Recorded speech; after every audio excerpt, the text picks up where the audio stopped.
DJ Envy's Tuesday Night Live. It's the People's Choice. DJ Envy, DJ Hollywood. Yep. Got our next guest in the building from the Bronx. A Boogie with the hoodie. Yo, Envy, what's going on? How the hell you get the name A Boogie with the hoodie? A Boogie with the hoodie. Boogie down Bronx. Mm-hmm. You already know, man. And I'm always wearing the hoodie, so A Boogie with the hoodie. A Boogie with the... Okay, now I get it. Now I get it. Boogie down Bronx. Now, what got you to start rap? You got to pull the mic up a little bit, bro. What got me to start rapping? I just love it. Like, my whole life, all I remember is being a little kid, being in my dad's truck all the time, playing the radio, and I just know every song that was on the radio. Right. From there, I just started writing raps when I got, close to high school. Mm-hmm. But I didn't reveal anything till I got to high school. And how old are you now? I'm 20 now. You're 20. You still can't get in the club and drink. Damn it, man. Boogie. They been letting me, though. So now you came out with your what was your first record? My first record I came out with was a song called DTB. I curse on this? Yeah, you can curse. Don't Trust Bitches. That's my first song that I really dropped that started buzzing. Right. Yeah, it was kind of a story to it. So that's what made it live. Like, it was a story to it, and it was an emotional song. So Girl Broke Your Heart. Yeah. Girl Broke Your Heart. Oh, she's sick now, man. She tight. I'm sure she tight now, nigga. I'm sure she tight now. So you wrote that song, you put that song out, and what was the first song that started bubbling? First song, Still Think About You. Still Think About You. Yeah. And now, how did you get it bubbling? Sharing it. Just sharing it on YouTube. And it started off with Facebook. Like, Facebook was the start of point for that. Now, when did you realize, damn, I made it? Like, niggas is fucking with me. It was a lot of those moments.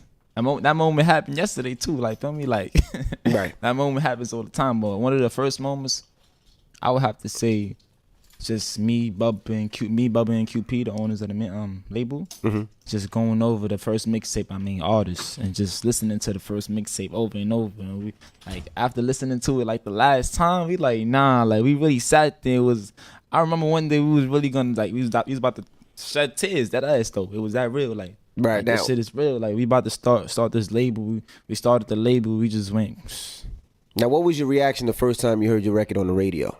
My first reaction was crazy because we was in the car on the way home. Who played it? Who's the first one to play it? Drewski. Drewski, uh-huh. Yeah. The first time they played it, we was in the car on the way to the crib. So when they played it, I was like, before they played it, we was listening to the radio, and I was like, yeah, that would be crazy. They play my shit right before I go in the house right now. It was 30 seconds later, my shit came on. In my bag now. So we just started. Everybody turned it out, started putting a video. Matter of fact, I was on Facebook Live. Yeah, I was on Facebook Live at the same time. Yo, you know what's crazy? What's that? I did a show with him, and he was doing a single release party. Right. We was Uptown. Mm-hmm. This Uptown, I don't know if you know, Uptown is the biggest Hispanic market in New York City. Absolutely. So when he came in with the whole High Bridge movement, they had the center VIP. Mm-hmm. So all the Spanish people, they're like, what the fuck is going on? Right. So once he started performing, everybody's like, in my bag now, in my bag. Yo, the whole club knew the song. I'm like, what the fuck just happened? See, I realized it. Yo, it was nuts. In New York, there's a lot of strip clubs for DJs. If you want to make money, you got to go to strip club. The regular clubs don't play paid, right? So I'm in a strip club. And when I see the bartenders singing the song, I was like, oh, he's out of here. He's a winner. Yeah, that's what's real. He's out of here. But then it just wasn't one song. It was that song. It was Bando. It was 3-4 records. Bag on me, though. And then the bad thing about it was hard to get your music. The shit wasn't everywhere, right? It's not like you could go to a website and dodownload the shit. Yeah. And then all your shit was filthy, so you couldn't play it on the radio. Yeah. So what I had to do is I had to steal it from other DJs.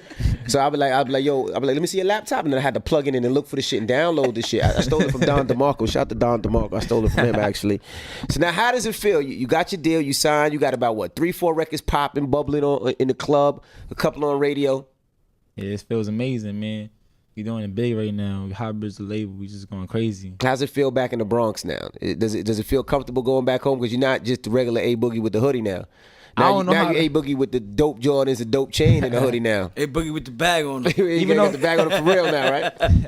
Even though I still go back to my hood all the time, I still don't know how to really react to it. I'm all cool about it, but at the end of the day, it's it's really different. It's a big change in my life. I ain't have nothing before. It was drastic. In fact, it's a drastic change. I forgot who was just asking me, they was just asking me some shit, and they said, nah, I ain't have shit at 20. I'm like, nigga, me either. I'm 20 now, but I just got this shit. Right, Feel but me? I nah, just you got enjoy shit, that. so- You enjoy every part of it, man. Let's get into some music right now. do DJ that. Envy's Tuesday Night Live. A Boogie with the hoodies in the building. What we get into? We're gonna get into my shit. All right, let's do it. now, Fab did a remix to it. Remy Ma did a remix. How you like those remixes? Yeah, they bodied that. Fab Ben really bodied that. Did you get a chance to chop it up with them or not yet? I ain't get a chance to chop it up with Fab or Remy Ma, but Not yet. nah, I ain't chop it up. I know it's coming though, so I ain't worried about it. Now, you also got a chance to open up for Drake. Yeah. Explain that a little bit.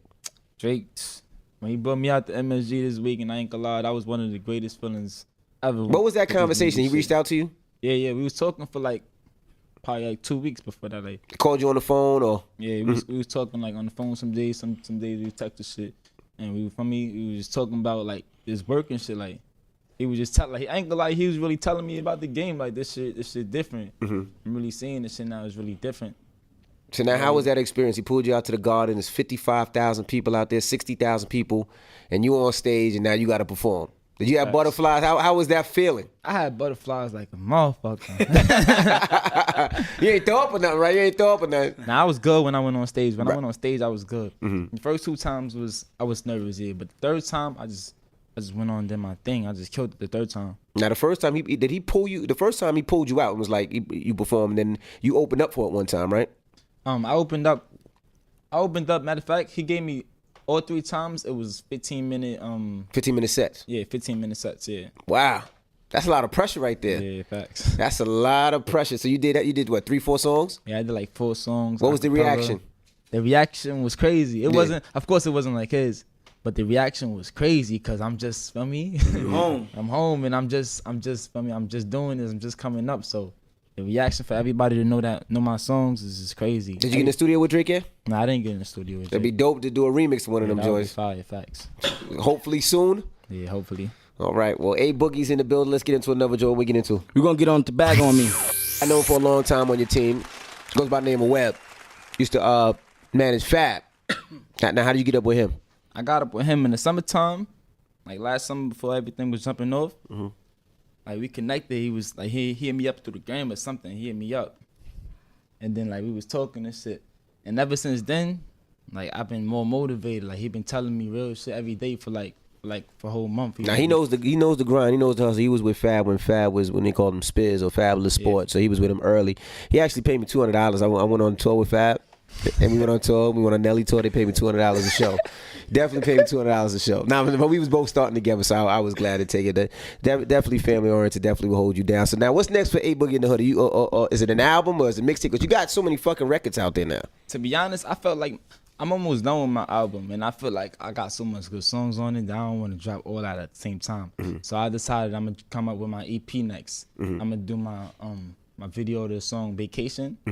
No, it didn't drop yet, but it's highly anticipated. You got a lot of songs out there though, man. Yeah, that's you what gotta I'm let saying. them I grow. can't just give like out the everything radio's like just that. starting to pick up this one, and then the radio's late because the clubs is past that one. You know what I mean? You gotta calm down, A Boogie. The clubs is going crazy, so the radio is basically racing with the clubs, and it's hard to race with the clubs. Like, Right.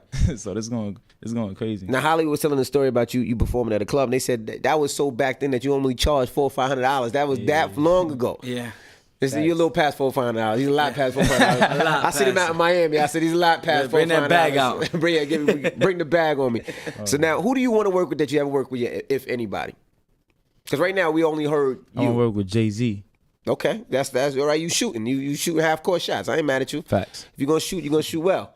Now let's get to the joint. What we get into now? Let's get to Bando. Bando. Yeah. Then after that, I want to hear the one with his girl. Wait, you gotta see the video to this though. Yeah. Yeah. You gotta go see the video to this. All right, it's DJ in between Fire. the line. Let's go.